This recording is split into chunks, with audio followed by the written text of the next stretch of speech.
Assalamualaikum warahmatullahi wabarakatuh. Halo semua, kembali lagi di channel Raider Manhwa. Kali ini Mimin akan melanjutkan sebuah komik yang berjudul Raja Assassin Terkuat. Dan apabila kalian masih bingung dengan alur ceritanya, kalian bisa cek deskripsi atau langsung saja menuju playlist yang ada di halaman channel ini untuk memulainya dari part 1. Tanpa basa-basi lebih jauh, mari kita masuk di part 87. Cerita dimulai ketika mereka sedang berbicara dengan serius. Tiba-tiba saja terlihat Pak Tua Kang langsung berjalan menuju ke arah mereka sambil membawa sepiring makanan yang dipesan oleh Gogu. Sambil meletakkan makanan itu, ia berkata, "Dasar sialan, sudah sangat lama aku tidak disibukkan dengan membuat makanan ini. Meskipun rasanya asin, tetapi setidaknya makanan ini masih bisa untuk dimakan." Namun ia begitu heran ketika mendengar Gogu yang berkata, "Pak Tua Kang, bagaimana menurutmu?" Di saat itu Gogu melemparkan pandangannya kepada Hajin yang mengisyaratkan kalau dia ingin meminta pendapatnya. Mendengar perkataan Gogu, ia pun langsung melemparkan pandangannya kepada Hajin. Lalu ia berkata, "Yang aku lihat kalau dia bukanlah salah satu dari mereka. Anak ini sama sekali tidak memiliki aroma khusus dari para bajingan Rectus Heavenly. Namun yang ia miliki hanyalah aroma pahit yang menandakan kalau dia adalah seorang demon. Meskipun kepahitannya tidak sekuat itu, akan tetapi yang aku rasakan kalau dia sedikit unik. Dengan menilai dari perawakannya, yang aku lihat kalau dia telah menyebabkan banyak masalah di dalam hidupnya." Mendengar penjelasan Pak Tua Kang, Hajin berkata, "Jujur saja, aku sama sekali tidak mengerti dengan apa yang kau katakan. Jadi katakan dengan sejelas mungkin." Pak Tua Kang berkata, "Dasar bodoh, apakah kau tidak sadar kalau dia membawamu ke tempat ini hanya untuk memeriksamu? Apakah kau adalah seorang mata-mata yang dikirim oleh aliansi Rectus Heavenly ataukah tidak?" Hajin berkata, "Tetapi bagaimana mungkin seorang Pak Tua sepertimu bisa mengetahuinya meskipun hanya dengan melihatku?" Saat mendengar Pak Tua Kang yang bertanya mengapa ia tidak memberitahu kepada Hajin siapa sebenarnya dirinya, Gogu berkata, "Saat ini aku sama sekali tidak ada alasan untuk memberitahunya. Jadi untuk apa aku mengatakan itu kepadanya?" Hajin berkata, "Wahai Pak Tua, siapa sebenarnya dirimu ini? Yang aku lihat kau begitu santai ketika kau berbicara kepada sang pemimpin Aula Hukum Pidana. Bahkan kau juga telah memanggil sang raja dengan panggilan nama aslinya." Sambil berpaling meninggalkan mereka berdua, Pak Tua Kang berkata, "Jika bajingan itu tidak mengatakan apapun tentang diriku, sudah pasti dia memiliki sebuah alasan yang sangat bagus. Jadi aku juga tidak akan mengatakan apapun kepadamu." Setelah kepergian Pak Tua Kang, Hajin berkata, "Dia adalah Pak Tua yang sangat menggelikan. Tetapi aku begitu penasaran apakah sang raja memang mengenalnya." Gogu berkata, "Tidak ada satu orang pun yang tidak diketahui oleh sang raja di dalam kultus ini. Jadi sudah pasti kalau dia mengenalnya." Hajin berkata, "Entah mengapa aku merasakan kalau dia begitu mencurigakan dan dia sudah membuatku menjadi tertarik. Biasanya aku akan mencari tahu siapa sebenarnya orang itu, tetapi untuk saat ini aku sama sekali tidak akan melakukannya." Kemudian Hajin pun menuangkan minumannya kepada Gogu. Lalu ia kembali berkata, "Jadi kau dengan sengaja membawaku ke tempat ini hanya untuk memastikan apakah aku adalah mata-mata dari aliansi Rectus Heavenly yang sama sepertimu?" Gogu pun berkata, "Memang itu alasanku, tetapi yang aku inginkan tidak hanya itu saja. Saat ini aku ingin menghabiskan waktuku di hari ini dengan berbicara kepadamu." Mendengar itu, Hajin berkata, "Bukankah kau sudah tahu kalau aku adalah orang yang sangat kacau? Tetapi entah mengapa kau ingin berbicara dengan orang sepertiku yang mungkin saja tidak akan bisa membuatmu menjadi nyaman." Dengan santainya Gogu berkata, "Itulah mengapa aku begitu menyesal karena aku sangat ingin berbicara kepadamu." Terlihat Hajin hanya tersenyum, lalu ia pun langsung mengajak Gogu untuk menghabiskan minuman mereka secara bersamaan. Setelah menghabiskan minuman mereka, Hajin berkata, "Saat ini aku memiliki sebuah permintaan kepadamu.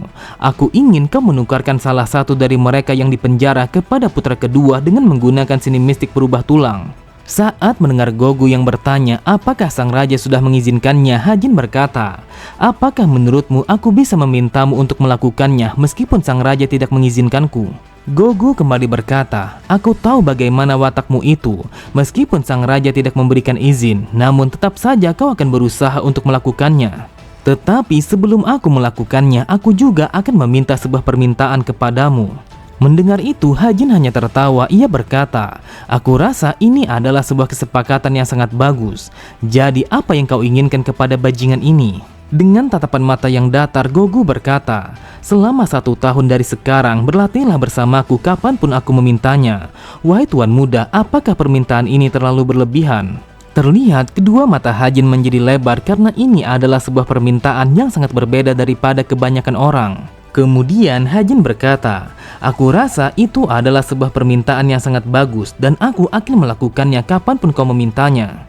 Namun Hajin begitu heran ketika mendengar Gogu yang memintanya untuk berdiri dan meninggalkan meja mereka. Gogu berkata, "Karena kau sudah sepakat dengan permintaanku, maka aku akan memintamu untuk berlatih bersamaku di saat ini juga."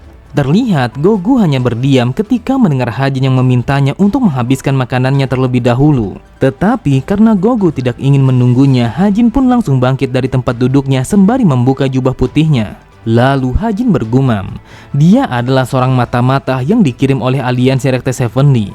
Apakah mungkin karena itu aku pun merasakan sebuah kedekatan yang tidak bisa dijelaskan bersama orang ini?" Ketika melihat Hajin yang bersiap tanpa pikir panjang sedikit pun, Gogu langsung melompat ke arah depan untuk memulai serangan pertamanya. Terlihat dengan sangat jelas kalau mereka begitu bersemangat untuk memulai pertarungan itu. Cerita berpindah pada kediaman Hajin. Terlihat Hajin langsung merenggangkan seluruh tubuhnya. Lalu ia berkata, "Awalnya aku berpikir kalau itu hanyalah sebuah pemanasan. Namun aku tidak menyangka kalau dia akan bertarung dengan sungguh-sungguh." Pada sisi yang lain, Harin berkata, "Apakah kau tahu kalau kau telah tidur selama 3 hari berturut-turut setelah kembali dari kediaman sang Raja Demonik? Bahkan di saat itu kau kembali dengan kaki yang pincang karena kau telah mengalami luka dalam yang lumayan parah." Saat mendengar Hajin yang bertanya di mana Angwa, sampai-sampai ia membersihkan halaman itu hanya seorang diri, Harin kembali berkata, "Saat ini Hua telah menyiapkan obat-obatan yang akan ia berikan kepada Ma Dongpil." Mendengar itu, Hajin berkata, "Apakah itu adalah nama panggilan yang kau berikan kepada Angwa?" Harin pun berkata, "Karena kami telah berteman dan juga kami telah tinggal di tempat yang sama, aku pun merasakan kalau kami telah berteman dengan sangat baik." Hajin berkata, "Hal itu sangatlah bagus. Sebenarnya aku, Ma Dongpil dan juga Reon sama sekali tidak nyaman kepada Angwa karena kami telah merepotkannya. Itulah sebabnya aku pun sangat ingin kalau dia memiliki seorang teman yang bisa selalu bersamanya, dan aku bersyukur karena kau telah mewujudkannya. Bahkan aku juga sangat bersyukur kalau kalian bisa menjadi sedekat ini setelah apa yang kalian lalui bersama-sama." Sambil menyapu dengan sekuat tenaga, Harin berkata, "Kau tidak usah membahas itu karena aku tidak ingin diculik lagi. Apakah kau tahu kalau ini adalah kedua kalinya aku diculik oleh orang jahat? Yang pertama adalah orang-orang dari Istana Binatang dan yang kedua adalah orang-orang dari Tuan Muda pertama." Beberapa saat kemudian, Hajin pun langsung mengunjungi Ma Dongpil yang sedang dirawat oleh Pavilion Jiwa Darah, yang mana itu adalah sebuah tempat pengobatan yang terbaik di kultus demonik. Terlihat Ma Dongpil langsung bergegas untuk bangkit dari tempat tidurnya ketika melihat Hajin yang datang ke hadapannya. Hajin berkata, "Dasar bodoh, berbaringlah sekarang juga. Apa yang akan kau lakukan jika kerja keras mereka yang menyembuhkanmu akan berakhir sia-sia? Tetapi aku sangat berterima kasih kepadamu karena kau sudah melakukan yang terbaik kepada kami. Jika ada seseorang yang harus minta maaf, maka itu adalah aku. Insiden ini telah terjadi karena aku yang memulainya sampai-sampai kau mengalami situasi yang seperti ini. Seharusnya aku tidak boleh menyeret kalian ke dalam pertarungan ini. Namun pada akhirnya akulah seseorang yang tidak memiliki kekuatan untuk melindungi kalian semua dari sesuatu yang sudah aku mulai. Aku berjanji sesuatu yang seperti ini yang membahayakan kalian semua tidak akan pernah terjadi lagi." Di saat itu, Hajin mengucapkan kata maafnya kepada mereka dengan begitu tulus karena mereka telah mengalami situasi yang sangat buruk di dalam pertarungannya. Kemudian Ma Dongpil mengatakan kalau ada sesuatu yang harus ia bicarakan kepada Hajin secara empat mata karena itu adalah sesuatu yang sangat penting. Sesampainya pada sebuah tempat yang begitu sunyi, Ma Dongpil berkata, "Wahai Tuan Muda, yang aku dengar para tabib mengatakan kalau kau telah menyelamatkan Tuan Muda kedua.